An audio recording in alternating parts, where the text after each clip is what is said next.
예, 주간 전망하고요. 전략 세우겠습니다. 유진투자증권 서울 WM센터 김영재 이사님 오셨습니다. 어서 오십시오. 네, 안녕하십니까. 반가운 단비 같은 반등인데요. 상승세가 지속되느냐 아니면 또다시 가시밭길이냐 고민했었다고 말씀드렸는데 이번 주 방향성 또 전망 이사님 어떻게 보십니까? 네, 일단 저는 개인적으로 가시밭길로 다시 갈 수도 있다라고 보고 있어서 좀 신중하게 좀 접근을 해보고 싶다고 보고 있는데 일단 지난 금요일 날 개이든 매도세가 크게 나타나면서 일단 지수가 단기 반등했고 오늘도 뭐 단기 반등에 성공함으로써 단기적으로 바닥을 찍었지 않겠느냐라는 생각을 하고는 있는데요. 그렇지만 이거는 뭐 결과적으로 나중에 가서 뭐 밝혀질 거고 뭐 향후 지수의 방향성은 역시 외국인이 어떻게 방향성을 가지느냐에 따라서 좀 연동될 수 있다라고 보고 있고요. 그렇지만 지난주보다는 수급 상황이 좀 개선된 면이 좀 있기 때문에 지금 단기적인 하락 압력은 좀 많이 감소했다라고 좀 보고 있습니다. 뭐 지난주 사실 국내 증시가 유독 그 글로벌하게도 약세를 지속했는데요. 사실 미국 나스닥 같은 경우는 지난 한 주 동안에 7.49%의 급반등이 나타났습니다. 그렇지만 코스닥은 반면에 오히려 마이너스 6.1% 하락했는데 가장 큰 원인은 반대 매매를 회피하려는 매도세가 지속적으로 출회하면서 그런 악순환 고리를 끊지 못했다는 것이 가장 큰 원인이었다고 보고 있습니다. 그리고 6월 달 같은 경우에는 지금 담보 부족이 발생되는 경우가 좀 많았는데 그렇지만 발생을 하더라도 입금을 하시든지 아니면 뭐 매도 후 기다리면 또다시 담보 부족 나는 사태가 한 3차례 정도 반복이 됐습니다. 그래서 많은 개인 투자자들이 이제는 좀 신용 물량을 좀 줄이겠다라는 그런 의지가 좀 있었던 것이 목요일, 금요일인데 매도할 수밖에 없는 그런 분위기였다라고 저는 개인적으로 생각하고 있습니다. 이를 이용해서 기관 뭐 외국인들이 저가 매수에 성공을 해서 지금 지수는 뭐 바닥에서 많이 끌어올린 상황이다라고 보시면 될 것 같은데 양시장 신용 잔고가 이제 뭐 금요일 기준으로 보니까 18조 8,800억 원. 지금 거의 뭐 한 달간 2.5조 정도 감소했고 지난 한 주 동안에는 한 1조 5천억 원, 뭐 일주일 동안 거의 한 전체 규모에서 보면 7.2%가 감소하는 엄청난 감소가 나타났는데 이러므로 인해서 일단 단기적인 수급에 좀 숨통을 튀었다라고 보고 있습니다.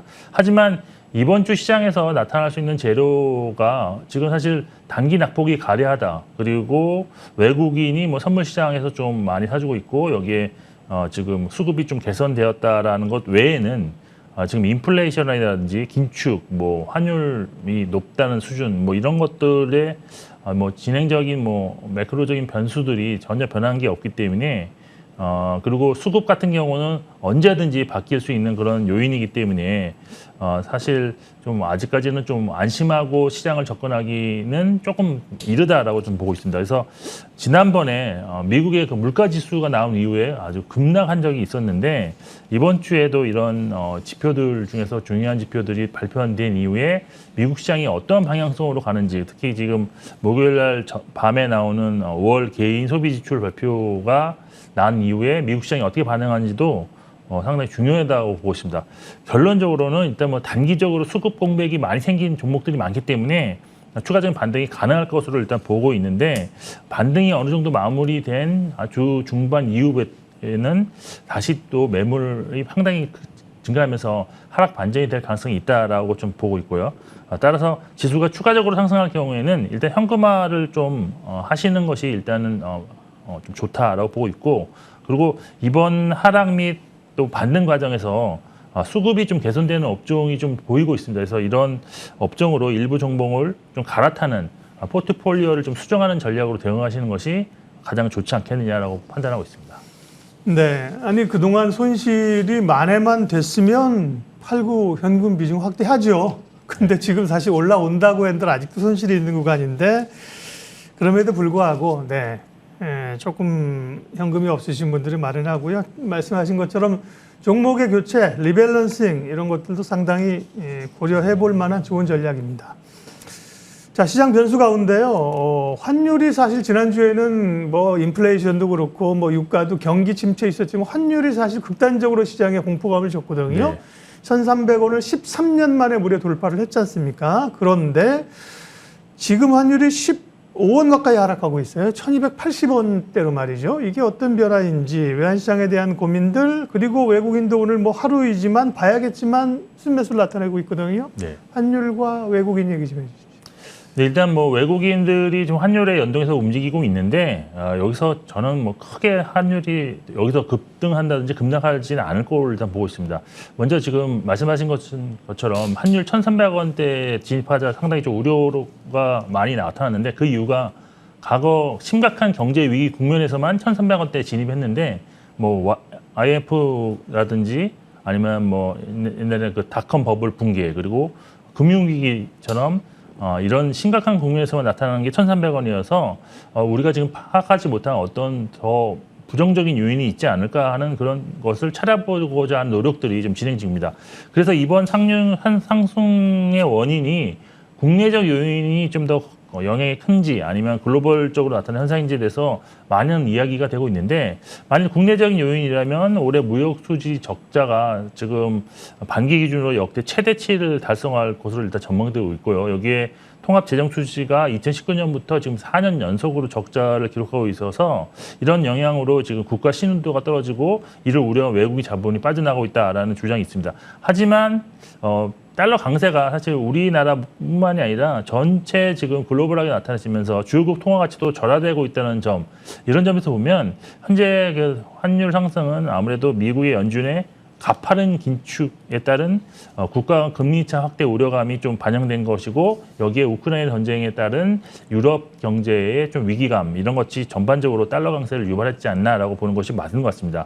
따라서 여기서 이제 추가적으로 달러 강세가 되기 위해서는 뭐 경기 침체가 가속화되면서 안전자산 선호현상이 나타난다든지 아니면 연준이 더욱더 공격적인 금리 인상을 통해서 국가 간 금리차가 더욱더 확대될 것이라는 우려가 있어야 되는데 반면에 이제 약세로 전환하기 위해서는 반대로 긴축이 좀 완화되는 시그널이 나오든지 아니면 뭐 유럽 중앙은행이 좀 공격적으로 금리를 인상을 한다든지 그렇게 돼야 될 것입니다. 그래서 결국 그 미국 물가 지표의 고점이 확인된다면 상당히 이제 달러 강세는 약세로 전환될 가능성이 좀 있다라고 보고 있습니다. 그래서 지금 현 시점에서는 달러 강세가 나타날 확률보다 약세로 전환될 확률이 조금 더 저는 높다고 보이기 때문에 현재 환율 수준에서 큰 변동성 없는 한 위아래로 5% 정도 왔다 갔다 하는 그런 한정된 그런 변동성 하에 좀 놓을 것이다. 그래서 결국 외국인 수급도 뭐 이 수준에 연동되는 뭐 큰 등락 없이 급격하게 변화하지는 않을 것으로 일단 보고 있습니다. 지수도 환율도 외국인 매수도 조금 더 확인할 필요가 있다. 네. 네. 삼성전자 반도체 얘기하겠습니다. 삼성전자가 지금 이제 59,300원 오늘 1.5% 올라도 여전히 이제 5만 원대이고요. 반등이 나오는데 사실은 코스피 반등세에 못 미칩니다. 삼성전자는. 반면에 하이닉스는 4% 강하게 오르는데요. 삼성전자나 반도체는 지금 어떻게 할까요? 네.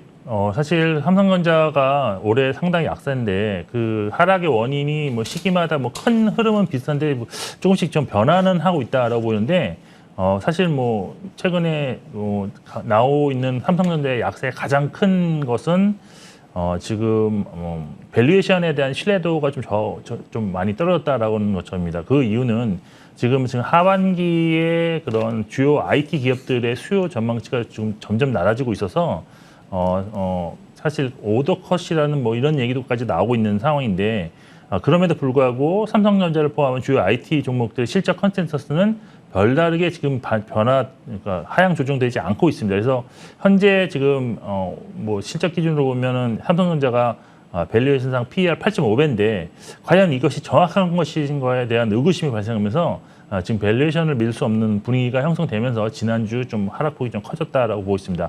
그리고 또 하나 그 반등의 이제 트리거 역할로 기대되고 있었던 그런 파운드리에서의 세계 최초 3나노 양산 성공 간에서도 언론사 간에서도 지금 의견이 좀 엇갈리고 다르게 나타나고 있었는데요. 한쪽에서는 수율 문제 때문에 뭐 양산 발표를 연말로 연기한다 뭐 이런 발표가 나왔었고 그 위에 좀 더 많은 수의 언론사에서는 아니다. 곧 발표를 할 것이다라는 그런 말이 나왔기 때문에 이러한 양산에 관한 불안식성도 결국 투자 심리에 반영되면서 저점 매수의 유입을 좀 저해하는 요인으로 좀 작용하고 있다. 그래서 지금 사실 전체적으로 보면 현재 외인이라든지 기관 수급도 좋지 못하고 또 추세적 하락도 진행 중이고 그리고 하반기 실적에 대한 눈높이도 낮아지고 해서 여러모로 확신을 가지고 매수하기에는 좀 그렇게 확신을 가진 상황은 못 된다라고 저는 보고 있습니다. 그래서 결국 투자자 개개인의 판단이 더 중요하지 않나라고 보이는데 만일 경기 침체 가능성이 진짜 높다라고 판단되신다면 현 시점에서라도 보유자는 비중 축소하는 것이 맞다고 보고 있는데 저는 개인적으로 아직까지 경기 침체로 바로 가기보다는 아직까지도 좀 연착륙을 할 수 있는 그런 요인들이 많이 남아있다고 좀 보고 있습니다. 그래서 저는 삼성전자를 보유라고 보고 있는데 하지만 신규 관점, 매수 관점에서 좀 보게 된다면 좀 더 신중하게 접근하는 측면이 맞다고 보고 있습니다. 단기적으로 뭐 삼성전자보다는 낙폭이 가대한 그런 개별 종목들이 훨씬 더 많기 때문에 단기적으로 매수를 하실 거라면 오히려 개별 종목 쪽으로 가는 것이 더 맞다고 보고 결국 삼성전자 반등이 진정하게 나타나기 위해서는 외국인의 수급이 개선되어야 된다고 저는 판단하고 있습니다. 그래서 외국인의 그 한 달 누적으로 기준으로 봤을 때 순매수로 전환되는 그 시점에서 신규 매수를 하셔도 늦지 않다라고 판단하고 있습니다. 네, 외국인의 매수를 확인하고 삼성전자도요. 국제유가하고 관련된 뭐 정유주 좀 여쭤보겠습니다. 유가가 빠르게 하락하다가 또 좀 오르면서 지금 107달러인데요. 네. 100달러 좀 밑으로 내려갈 거란 가능성도 있고 여전히 고공행진이라는 얘기도 있습니다. 반면에 정유주 같은 경우는 꽤 좀 밀렸습니다. 기회가 좀 될 수 있을지도 궁금하고요. 네, 일단 국제유가 관련해서는 네. 국제유가가 하락하기 위해서 세 가지 조건이 있다고 저는 보고 있는데 첫 번째가 전쟁이 종료되든지 아니면 생산량이 증가되든지 그리고 마지막으로 진짜 경기 침체가 오든지 이런 시나리오가 나타날 수 있겠습니다. 근데 사실 전쟁 종료와 관련해서 사실 유럽 일부 지역에서는 지금 에너지 문제가 좀 심각하게 좀 진행되고 있고 또한 우크라이나의 전폭적 지지도 그렇게 크지 않은 상황으로 좀 바뀌고는 있지만 아직까지는 좀 예단하기 힘든 상황이다라고 좀 보고 있고요. 그리고 생산량 증대에 관해서는 이번 미국 바이든 대통령이 뭐 사우디 방문한 것처럼 사우디가 실질적으로는 협력을 해줘야 되는 건데 사실 미국이 좀 정말로 양보를 할지 여기에 대해서도 약간 의문이 되고 그리고 실질적으로 보면 산유국 같은 경우에는 현재 고유가 수준을 좀 이 상태를 좀 벗어나고 싶지는 않을 것이기 때문에 적극적인 그런 증산은 없을 것입니다. 그리고 원유를 생산하는 기업 자체도 가격 유지가 되면서 오히려 이익이 더 증가할 수 있기 때문에 의무적으로 증산하지도 않을 것 같습니다. 그래서 그리고 마지막으로 경기 침체 같은 경우는 이게 유가뿐만이 아니라 전 세계 금융시장까지도 충격에 휩싸일 수 있는 사안이기 때문에 경기 침체로 인한 유가 하락은 크게 바람직하지는 않은 상황이다라고 보고 있습니다. 그렇지만 그럼에도 불구하고 하반기 국제 유가는 추가적인 상승보다는 소폭 하락할 것이라는 의견이 좀 많다는 점도 좀 참고를 하실 필요가 있고 정유주와 관련해서는 일단 이렇게 나타나고 있는 정제마진의 초강세 현상은 사실 공급 부족이 가장 큰 원인입니다. 지금 국제적으로 보면 중국 국영 기업체들이 정유 가동률이 상당히 지금 낮은 수준에 여기 나타나고 있고요. 또 친환경 연료 전환의 가동기에서 이런 대규모 신규 투자를 할 수가 없는 상황입니다. 그래서 이런 공급의 비탄력적인 증가가 이런 정유주들의 큰 폭의 이익이 주고 있다고 보이는데 단기적으로 이러한 그런 정제마진의 초강세가 과연 지속될 수 있을 거냐 이런 의문이 있습니다. 따라서 과거 뭐 해운운임 상승했을 때 HM이 크게 상승했다가 계속 실적은 좋아지지만 주가 하락한 것처럼 이런 것에 대한 그 정제마진 피크 아웃에 대한 우려감도 있습니다. 그래서 저는 여기서 좀 신규 투자는 좀 주저하게 된다라고 볼 수밖에 없는데 특히 지난주에 이런 대표 정유주들이 시장이 하락할 때 좀 그래도 방어를 해줬으면 정유주로 좀 갈아타면 좋겠다라고 생각했었는데 오히려 더 큰 폭으로 하락하는 모습이 나왔기 때문에 신규 부에서 좀 신중하실 필요가 있다고 판단하고 있습니다. 정유주 많이 빠졌거든요. 좀 사볼 만한가? 역시 보수적으로 주셨고요.